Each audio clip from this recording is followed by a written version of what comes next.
7 billion people need to change the conversation of what success looks like. It is not to make $1 billion. It is to actually wake up in the morning and be in a good mood. Nobody is perfect. People are going to tell you you're perfect just the way you are. You're not. You are imperfect. You always will be, but there is a powerful force that designed you that way. And if you're willing to accept that, you will have grace. You gotta have a plan. Everybody's got a dream. Everybody's got a goal. What's the plan? And your plan has got to have something I call the C5 complex. Your plan has got to be clear, concise, compelling, consistent, and committed. You've got to have a plan. And when you're trying to do something that you're truly passionate about, there is no plan B. It's all in your mind. Whatever you hold in your mind will tend to occur in your life. If you continue to believe as you have always believed, you will continue to act as you have always acted. You will continue to get what you have always gotten.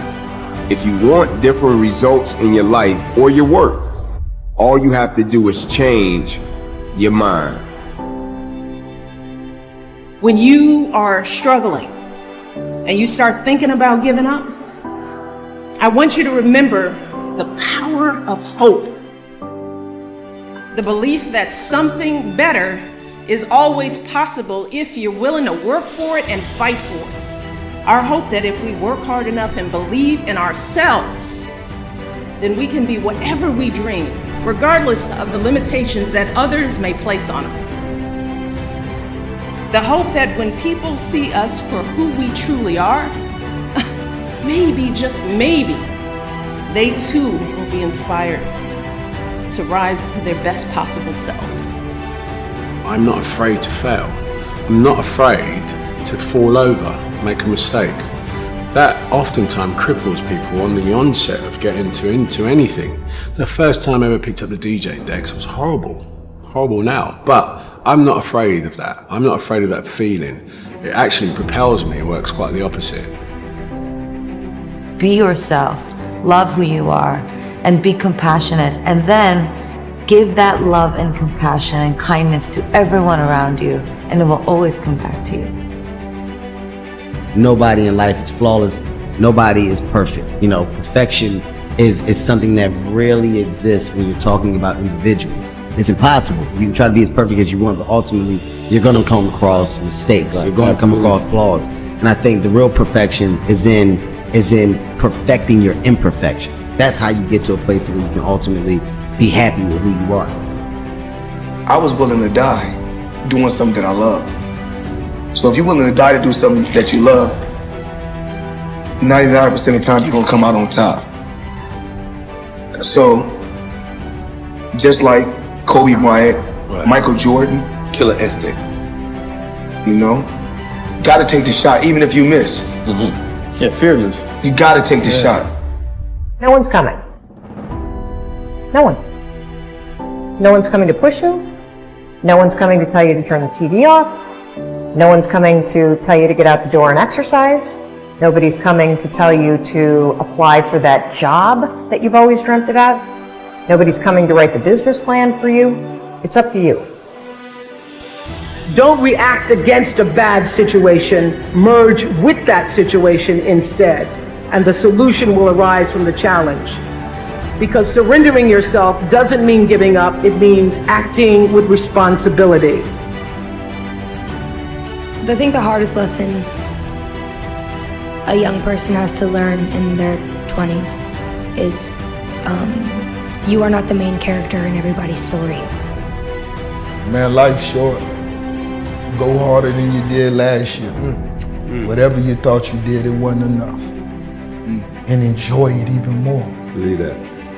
Go harder and find a way to enjoy it. That's when you master the game. Motivation is a feeling that comes and goes, and it doesn't matter whether it's there or not. Discipline is infinitely more important. So no matter how you feel, get up and do what you're supposed to do. That's it. And that's discipline. It's not motivation. If you only did what you were supposed to do when you were motivated to do it, that's leaving it to chance. But if you're disciplined, you go do what you're supposed to do. That's the way it works. If you want to be the best, you watch the best. You look at the best. You watch them, and you have their lifestyle. Don't be like this. Have that lifestyle, and it'll take you anywhere you want to go. That's the only way you ever get where you want to go. You have to take a path that's dangerous, and most people want to take the safe path. The safe path leaves you stuck in quiet desperation almost every time. It's hell. It's more important to own your weaknesses. You got to really triple down on those, man. Because why? You want to become a full human being. We like to run away from weaknesses. Like for instance, if you're good at running, all you want to do is run. If you're great at reading, you have several books. But we don't do those things that we're not good at. So for me, I realized, man, like I keep on running away from these things I'm not good at. I have to dive into these things. I have to become one with these things. So I own them both. It was a beautiful awakening. It's like when you're living in your parents' home, they are the enemy. You know, everything you don't do right is because of them. And then when you're on your own and you had to say, you start making mistakes that you made when you were at home, it's like you can't put it on mama now. Mama not with you no more. You can't put it on daddy and say, my father was too hard. I had a curfew. You know what I'm saying? They wouldn't let me party past 12. Like I had all these excuses why I wasn't successful because of my parents. You finally have what you always wanted, control over your life, and you're getting the same results. If you really want to change, you have to take personal responsibility. I think the company is where it is, and people follow me because they don't hear a bunch of excuses. They hear, yo, E, you coming at me hard, but it's the truth. Like, I know what I'm doing wrong, and I just need to make the adjustment. So I would say personal accountability and personal responsibility is what took me from being homeless and a high school dropout to the #1 motivational speaker in the world. There ain't nothing you can do about what's gonna happen to you. You can't stop life from happening. You can do something about it. Life is 10% what happened to you, is 90% what you do about it. You got to stop tripping every time something happened to you like it's the end of the world. It ain't. Just change your mindset. If you change your attitude, you change your altitude. I saw working out as a way for me to build calluses on my mind. I had to callous over the victim's mentality. I always equated training to mental toughening. Like, it always looked brutal. People waking up early and doing all these things, and it looked horrible. I was like, wow, man, I gotta start doing that. Not to get better, bigger, and stronger, but that is what's gonna build me. That looks uncomfortable. That looks brutal. And getting up early, I don't wanna do that. So I made this long list of things I don't wanna do. And through that, I found myself. So I started seeing myself very differently than the average human being. I was like, hold on a second. I have something they don't have. And that's when I started to develop these things through working out.